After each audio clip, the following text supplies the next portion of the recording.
wherever you're watching.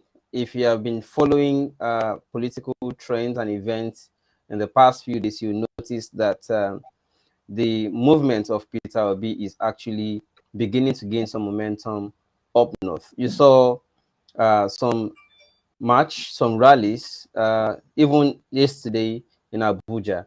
And then we also saw again that Mr. Peter Obi visited Kano. And then this is, I am live with Dr. Yunusa Tanko, who is one of those who are working with him to ensure that he is able to gain the acceptance up north. Dr. Tanko, good evening, sir. Thank you. Good evening, Good evening, and thank you for having me. All right, let me quickly play this short video for Nigerians to see the time Mr. Peter Obi was landing in Kano, and for them to be able to have proper background.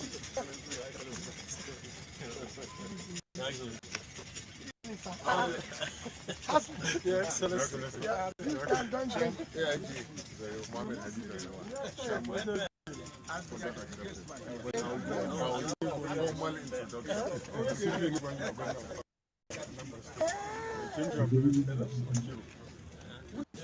Who was sleeping in Anambra then? I can't remember. From Kano. I'm the only. No. My two CPs are from Kano. That was late.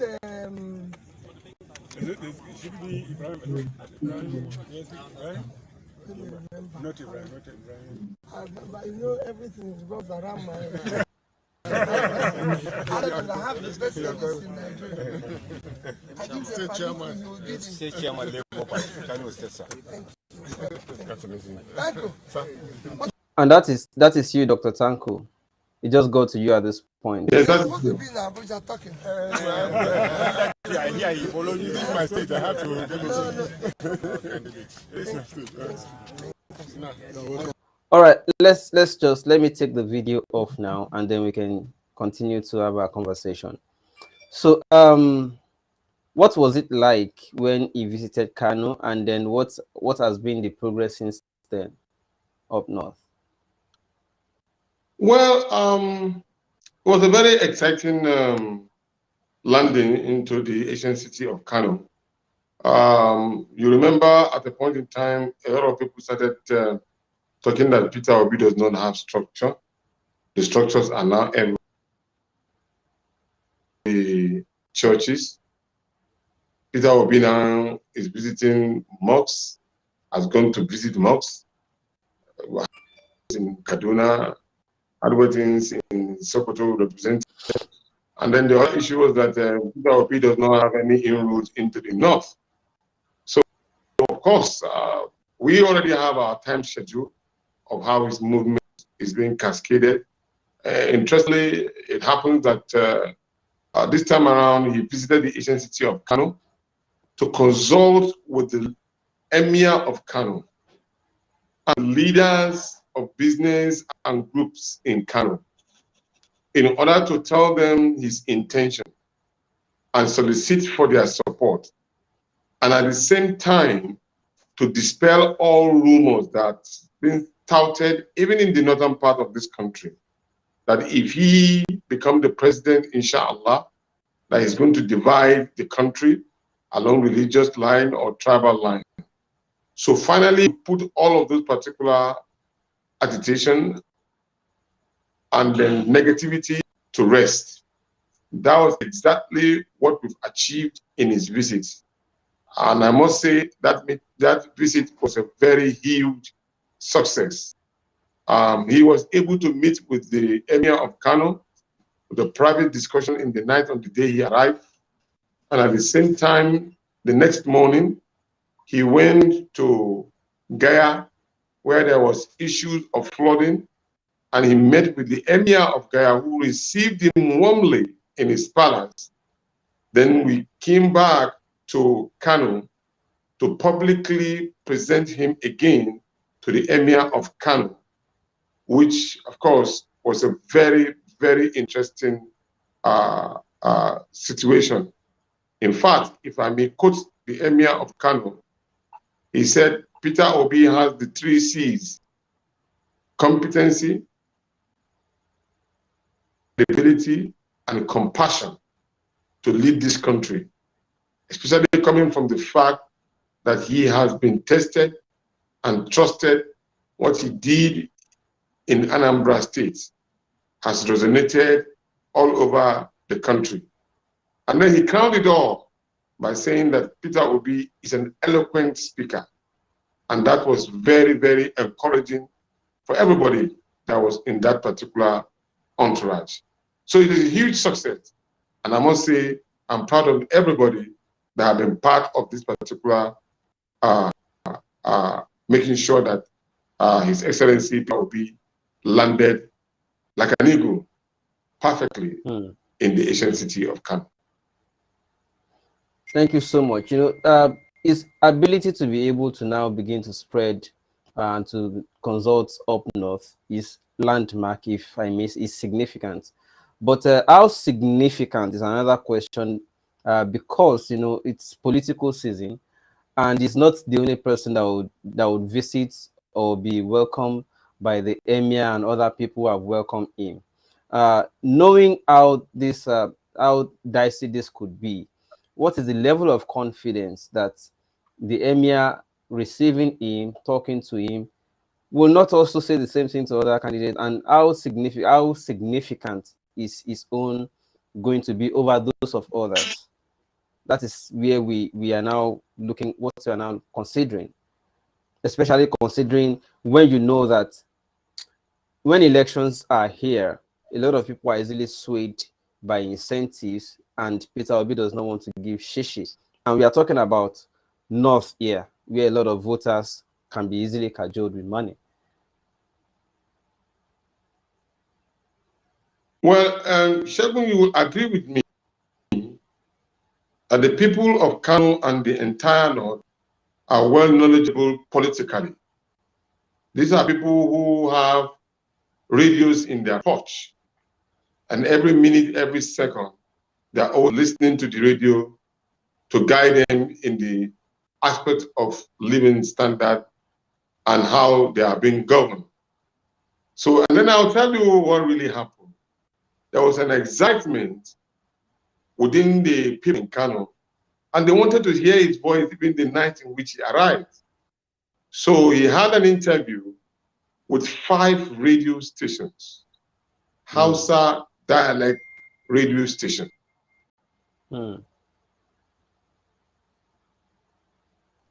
Interpreted by the governorship candidate of the party, Bashir al-Bashir, speaking directly to the people. And they were asking him questions that they told us that we are going to divide this country. He said, where do we get that particular information from? That he is running for the presidency of the Federal Republic of Nigeria, and he has never been a religious or the tribal bigot. Neither does he belong to any kind of a sect or so. As a Christian and as a Nigerian, he believes in the unity of this Federal Republic of Nigeria, and that is ready to carry along when he becomes president of the Federal Republic of Nigeria.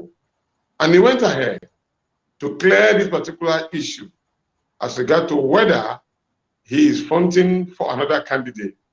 Of course, he came out busting with a laugh because his movement has already gone beyond him. It is the Nigerian people who are actually pushing his movement. So anybody that is dreaming or imagining such things should, of course, take it out of his mind. That is the reason why he is in Kano physically. And do you know what? He told the people of Kano that he has only 2 friends, major 2 friends. One of them is a very close friend of his, and the other guy is another person residing in Kano who we met. And then he went also again to explain that one of the best ADCs that he has ever had in his life was a Kano-born indigent. And jokingly, of course, he told the whole world in Kano, using the dialect in Hausa, that he started as a trader, and Kano was his first home as a trader, where he used to travel in and out for anybody to be thinking he will be part of the people that will be interested in dividing the North should be joking. But rather, what he intended to do was actually strengthen the North to become the food basket of the nation. He gave a detailed explanation of how Niger State landmark, about 76,000 kilometers, can represent, which represents even Norway as a country, can be the food basket of Nigeria. Only one state in the North, transforming the economic decay in the North to a prosperous one, using the agricultural system to ensure that the North is fully equipped and there are people well entrenched and employed. These are the words of Peter Obi to the Northern people. And it's amazing to see the rousing reception that he received.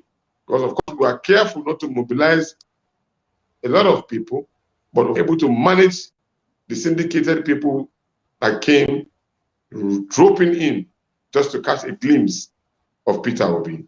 So I can authoritatively tell you that, yes, his inroad to the North, especially to Kano, has made a significant impact in this our campaign towards getting to Asuro, inshallah. So with all of this you have said, you're already confident that he has edge over other candidates in the North. Automatically, with all of this said so far. I am more than confident. And the reason is this. Okay.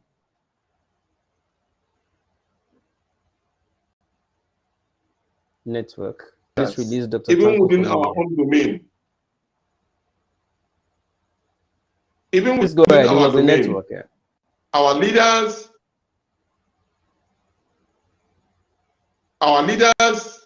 in the North have done their best, but their best is not enough. Because today, the North will be more secure than any part of the country because you have a Hausa Fulani man in the saddle of leadership. But no, the difference is clear. We are being killed on a daily basis. Our economic way of survival has been partially almost destroyed. Our young ones, my brothers and sisters, most of them are on the streets, roaming, no job to do. Dr. And Tanko, at the same time, yes, Dr. Tanko, all of these are present in development. Yes, all of these things are actually present in all regions. But then, you know, there's this problem too, or challenge, if you call it challenge, that people in the North usually they largely support somebody from their region and religion, that they usually do not accept people who are from other region or religion. How is that going to pan well with Mr. Peter Obi this time? Will he be able to sweep the North, considering this, age-long, challenge that Northerners usually don't accept, especially the core Northerners don't usually accept somebody of other region, especially of another region? Well, I think you are correct in that regard. Okay. The people of the North supported Moshood Kashimawo Abiola MKO. They supported him wholeheartedly. Even as at that time, it was even a Muslim ticket. He's a Southerner. We supported him as against the interest of the Northern candidate, Bashir Tofa, of blessed memory. And at the same time, was a Muslim. The people of the North, Olusegun Obasanjo, who is a Christian from Ogun State, is a Southerner, gave him their full support. And when the opportunity came again for Goodluck Ebele Jonathan to become the president of the Federal Republic of Nigeria, they gave him their own full support too. Okay. So therefore, it's not going to be a mirage or it's going to be an illusion that their support to Peter Gregory Obi as a presidential candidate of the the Labour Party, voting him into power. Let me be clear on this. The people are tired. They have not seen a sign in other candidates that can deliver to them quality leadership. They are looking for somebody who is agile, somebody who has prosperity, who is thinking forward, who can create jobs. Network. This be done in the previous. So therefore, they will give their full support to the candidature of Peter Obi, and that is the reason why. You know where I come from. You know my tendency. You know what we believe in. The struggle to emancipate the Nigerian people. That is exactly what we are trying to do. And I know hand in this,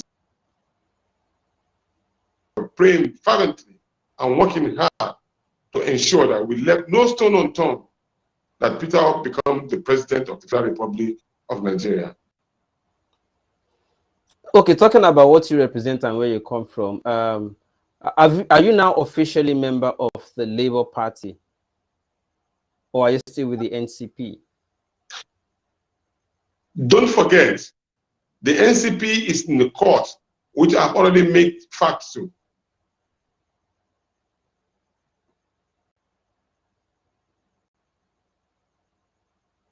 The network should please release Mr. Tanko for me. Network, please. Nigerians, please help me beg the network. And at the same time, remember, we all under the National Consultative led by Professor Pat Otomi to join forces together. And I can assure you, there will be more coming that will join this particular struggle. So as we are today, we are working very closely with the Labour Party. So you can also call me a chieftain of the Labour Party, since we are working close to them.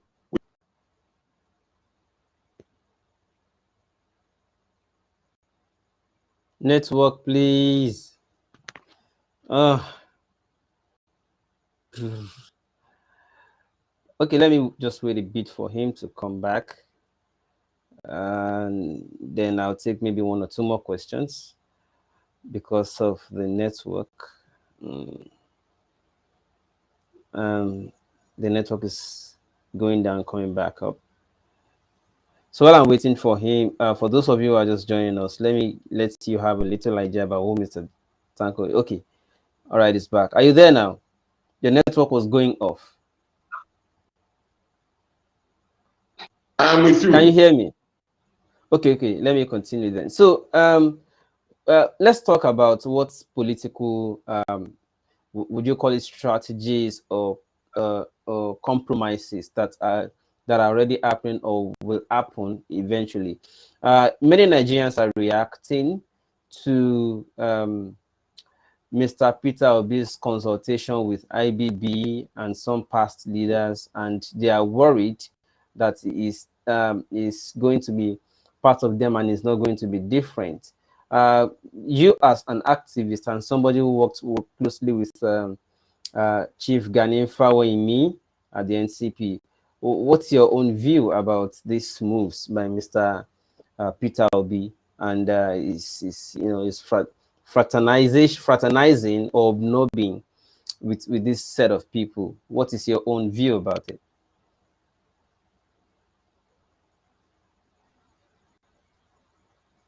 Can you hear me, Dr. Tanko? Hello, Dr. If I can get what you are saying, that Peter Obi is obnobbing political parties or probably some individuals. No. I mean, politics. Let me put it clear. I mentioned names: IBB, Abdul Salami. These were people that were considered villains of democracy, or those who imposed the 1999 Constitution, who are not pro masses. And people are looking to break away from the old set of people for competence, for fresh breath, and all of those. So, and you as somebody who is a comrade and has worked closely with the likes of Chief Gani Fawehinmi, what your view is about this these political compromises or consultation by Mr. Peter will be obnobbing with them. Just asking you as a comrade. The network won't let us enjoy this conversation. This is... Those of you who handle network up north, please, can you do something about network in the north? Or maybe it's the particular place where he is, but the network is freezing.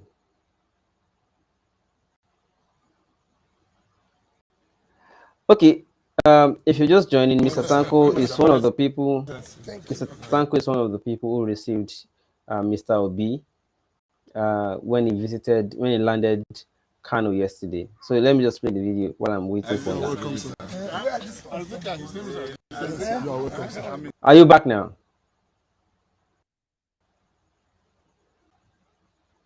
Hello? Yes, I can hear you. Okay, did you hear my question?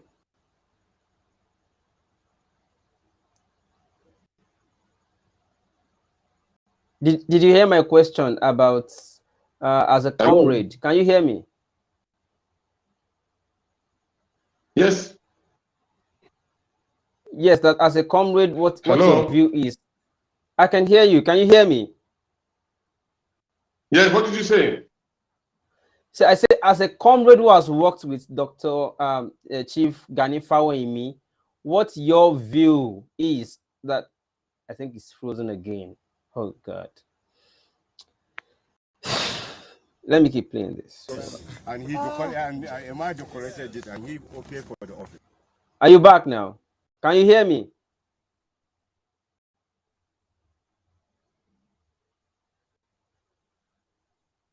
Can you hear me? I can hear you. What did you say? What is the question? Okay, so I said, as a comrade who has worked with Chief Gani Fawehinmi, what your view is that Mr. Peter Obi is obnobbing with the likes of IBB and Abdulsalami and the rest of them, who Nigerians believe are the old guard and old circle of politicians that we should be breaking away from. What your own view is as a comrade to that? Okay. Yes, as a protege of Gani, we have learned how we know those people. We know their positions. We know their positions and we know our positions. But you see, Shegun, one of the basic things that has eluded us as comrades for a very long time is our inability to be smart. We need to be in order to wrestle power from the hands of those who have held us down for too long. There is a battle line on the ground. It's either you go through revolution or you go through revolution by voting. And so you need to do strategic thinking to be able to use what you have to get what you want. That is making sure that our comrades under the labor movement, majority of us who are in the Labour Party today, don't forget I am a communist too. We think it is high time we use our collective strategy in order to take over power. This is what you preach.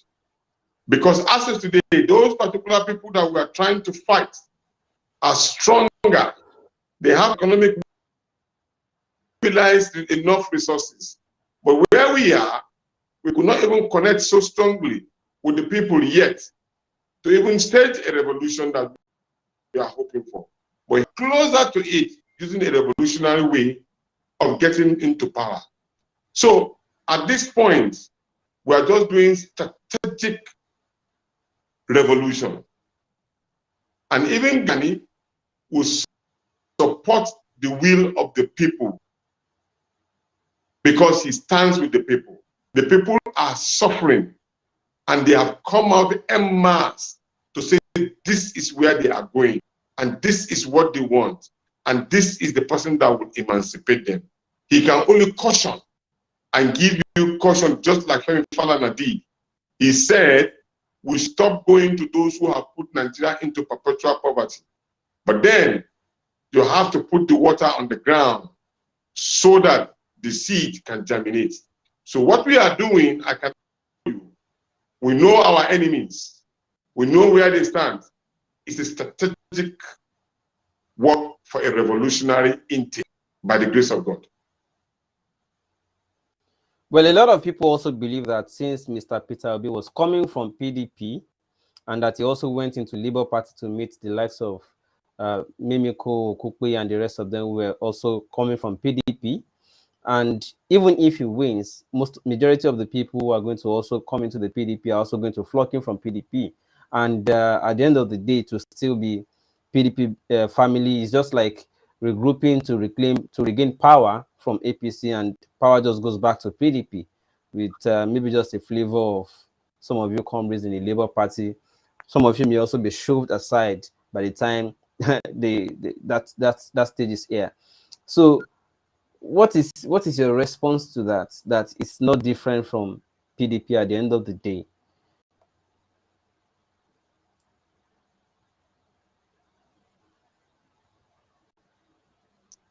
Did you hear my question? If I can hear you correctly, I know the fear.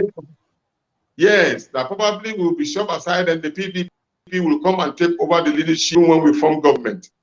The truth is this: we are very aware of this, and we have been able to take around it. The labor movement, the TUC, the National Consultative Front, we are going to guide jealously what the revolution by votes has brought into Nigeria. We are going to guide jealously to ensure that we reduce the minimal infiltration, as it were. And that is the reason why that when he visited the Nigerian Labour Congress, the Nigerian Labour Congress gave him the Charter of Demand as their minimum requirement in order to guide his activities.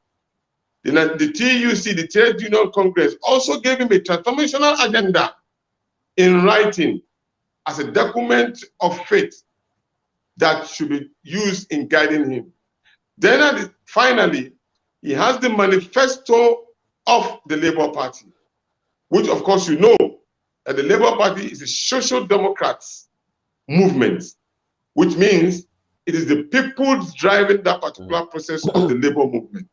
This document will be the guiding principle that will shape the governance of Peter Obi when he becomes president of the Federal Republic of Nigeria in the year 2023. And this document will be guided because in forming government, I can assure you, the Labour Congress and the TUC and all other well-meaning Nigerians will be fully integrated in such a way that those that have put us into perpetual poverty and country into a level of decay may not and will not have the inroads to derail the long struggle that we have been in. Shagun, I want to remind you that it is not today that we started this struggle together with the Labour Party.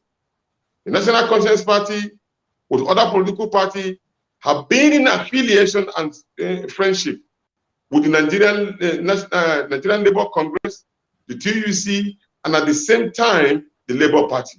This is the third decade that we've been on this struggle. Remember the Dan Nwanyang-led leadership, we were together. Remember the Absalam may his soul rest in peace, we were together. And this turn is the turn of Barrister Julius Aburi. Of course, he is the one docking this ship finally. So it is not today that we've been together. It is not today that you see us together with the Labour Party. So for those who do not know, there is a concern. Now. And besides, there is a concern that Labour Party is, pro-masses or pro-workers party, and as such is, bent towards, socialist ideology. but that Peter Obi is more of a capitalist. So, for instance, how much, what from the charter you presented to him, how much is he proposing to pay workers? Oh no, you can be very much assured that the issue of ASU will be taken care of headlong. You also be assured that the workers' salary will have a minimum satisfactory workers' wages that will make the life of the worker very comfortable. I will not be able to give you a figure, but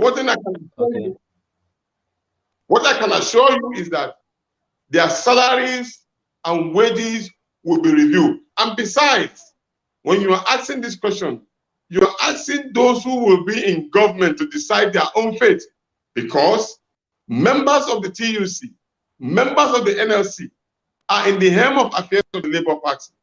The Deputy National Chairman of the Labour Party, Olorunfemi Ayo, is the chairman of the Political Commission of the TUC.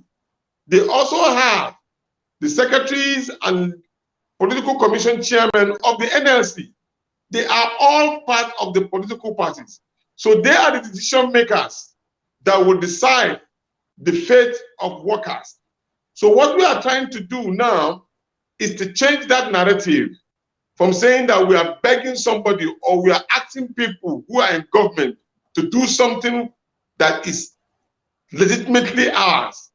When we form government, it will be the decision of those who are in government, of course, which is the Labour movement and the Labour Congress on the TUC, to decide the fate of how the living standard of Nigerian workers will be. But if there's anything that you can be assured of, that is one paramount thing that the Nigerian workers will have, because it is their government and they will decide the fate of how things will be done. Thank you so much. Another concern from the left is that Labour Party had long been existing before now, and Peter Obi was in PDP. So he joined PDP, and within the same week, he became the presidential candidate. Can you describe to us what process? Were there people in the party before Peter Obi came? And what was the process that made Peter Obi come atop? Because we learned that there were factions emerging from there. How has that been resolved? What was the process that brought Peter Obi up? And or were you expecting him long before he came to join? Okay. Remember, as I said, the first chairman of the Labour Party was Dan Nwanyahu. Dan Nwanyahu is a unionist, and he has worked assiduously to ensure that the Labour Party survived all challenges. He handed over to another unionist who is Alhaji A.A. Salam of blessed memory. Julius Abure too is a unionist who took over from A.A. Salam. So you see, the Labour Party has been in existence and it's been working very hard. They survived through hard work to ensure that they survived the hurricane of the registration from INEC. And that, of course, gave them a leverage.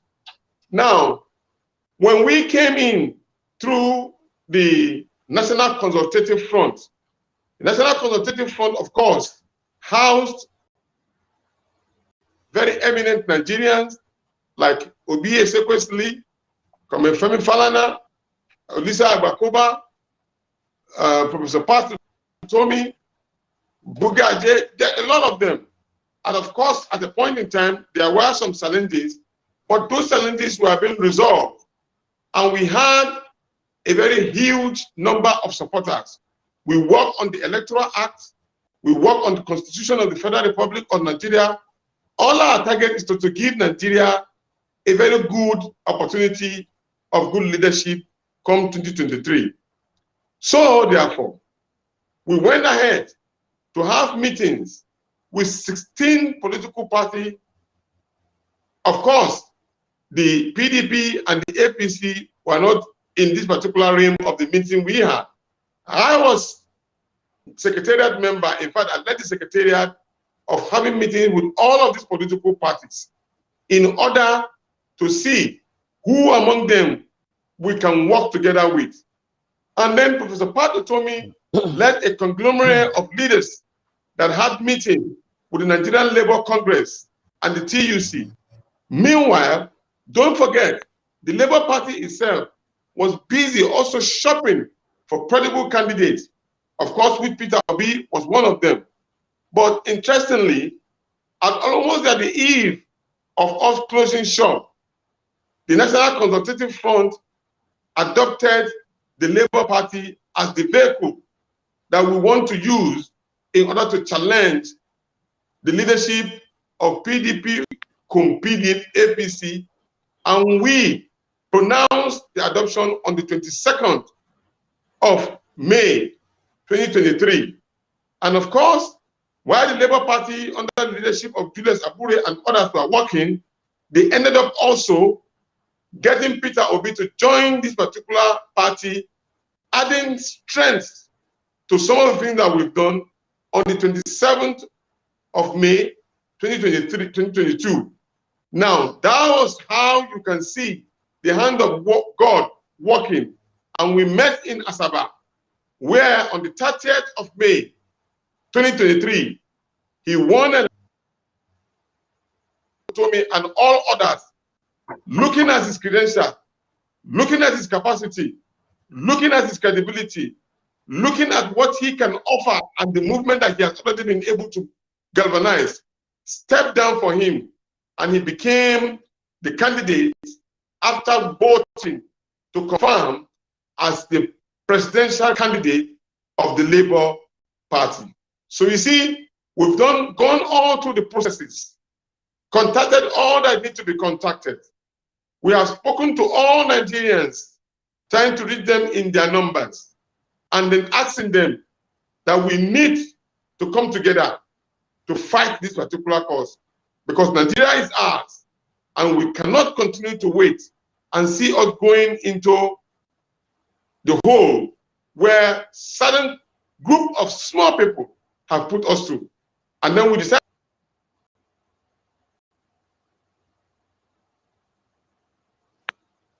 The network is freaking out again, so let's just be patient with him. He'll be back up in a jiffy. But while that's happening, let me keep entertaining you with this clip. Thank you. They are moving very, very, very well. Thank you. Your Excellency.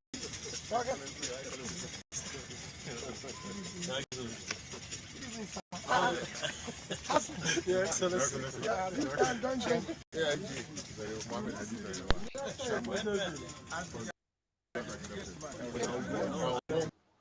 Okay, I can see you're back. Your network freaked out, so yeah. So please continue. But in a nutshell, or in summary, what you're saying is that Like Mr. Peter Obi had been officially part of the Labour Party since around May. He joined the party on May 27, 2002.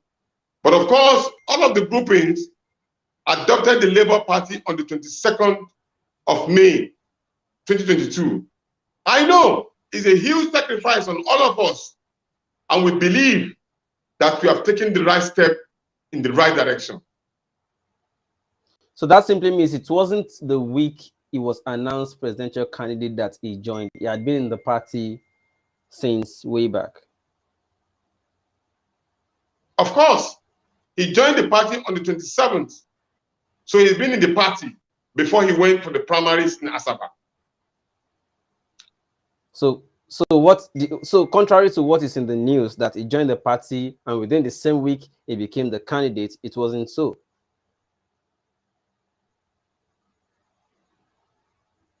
Did you hear me? The convention the primary in Asaba was in what month? Can you hear me, Dr. Tanko? You said? I said the primary in Asaba was in which month? Oh, it was in May, on May 30th. He was elected on May 30th in Asaba, Delta State, after Professor Pat Utomi and all others stepped down for him.